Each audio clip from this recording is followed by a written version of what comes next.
Hello, this is Aaron of aaronjmarks.com, visionary purpose coach and metaphysical leadership mentor. Hope you're doing well today. It is Sunday morning, July 9th, and I just published a rather long post, but I think one that's going to be helpful for a lot of people. It's called Polite Company, Religion, Politics, and Economics. So something I've noticed for a long time. Well, of course, so politics is a thing, religion is a thing, economics is a thing. These are complicated, vast, grand topics that affect all of us, and we all have perspectives. Within those disciplines is a word you could use. I don't know that religion is a discipline. Politics is kind of a process, but these.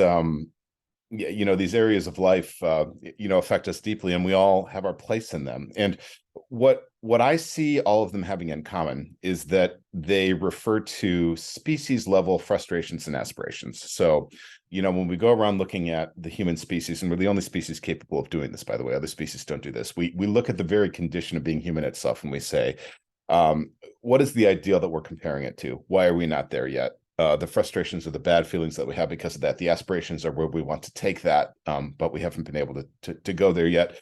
Religion, politics, economics are all these areas of life that are driven by those evaluations on the species level, and that unleashes this deep sacred energy and the strongest feelings that we have, the strongest allegiances that we have. And we live in a society together, and we constantly meet and have to work with people who have different points of view, different perspectives, different opinions within politics, economics, and religion. And we have to form relationships with them and work harmoniously with them. So how do we do that? How do we develop the mindset to love these people who have such different opinions and seem to have such different assessments of human nature? Because we all have to do this sometime. And I hear this story from people in community organizations. I hear this story from business partners. I hear this story from people, who struggle within themselves. There's, it's a politically complicated time that we're living through. And there's a lot of opinions and a lot of data, and a lot of worldviews for us to sort through. And so a lot of us are going through this internal process and, struggling to figure out what we believe and what we understand, and ultimately where our allegiances lie. So I think there's a lot of people who are going through that process. So I wanted to write about some of the patterns that I see between people, and give you some helpful ways to think about the human condition in general, so that you feel less alone and you feel better equipped to form relationships with with people that you may disagree with in some of these key areas, as we all do.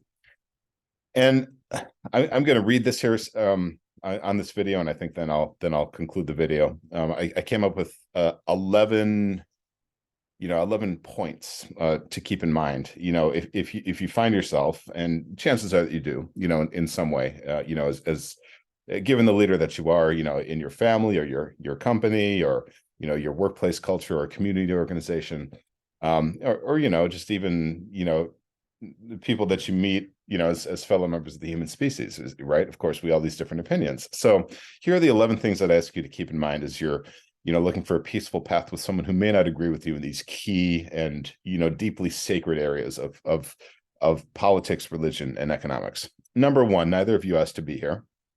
Number two, if you are working together to improve something, it means you both care for many people. Number three, the human condition is bewildering, and clear answers regarding human flourishing are elusive and difficult to define by their very nature. Number four, we're all operating from our best educated guesses and intuitions. Our respective stories and experiences are highly formative to these educated guesses and intuitions. Number five, for some reason, religion, politics, and economics seems to defy empirical evaluation in ways that other disciplines do not. Number six, species-level rations, those are the frustrations and aspirations, are born of deep love and the desire to maximize human flourishing. Number seven, you can find the deepest impulse of positive vision somewhere if you keep looking, and this is often where to begin building agreement. Number eight, Opposing ideologies tend to see things differently, but each have something about human nature to teach.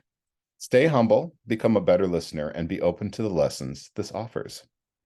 Number 9, nature is full of trade-offs. Society is simply an outgrowth of nature, and every organization is simply an outgrowth of society. You will need to make trade-offs. Number 10, morality has been and continues to be a highly complex, challenging, and gray, with answers often clear only in hindsight. A prerequisite for leadership is to be at peace with this truth. And finally, number 11, the human condition is seemingly by design, I don't know, imperfectible, which means that no ideology has all the answers. And the whole system seems to draw energy from the disagreements that result from this. Do you notice that? Flip agree to disagree around, and you get disagree to agree. And I think that's actually the more metaphysically helpful formulation, as it outlines the very process of debate and negotiation that we all have to go through as leaders, figuring out what to do next and bringing all our people along. So like I said, it's a long essay, but I think it'll be a helpful one for a lot of you. And that's, kind of the core advice that comes out of it at the end. So hope you take some time to read it. Hope it helps your leadership. Hope it helps you to create more harmony in the leadership situations that you often find yourself. And I'd love to know how it goes for you. Thanks. This is Aaron from aaronjmarks.com, visionary purpose coach, metaphysical leadership mentor. I'll see you next time.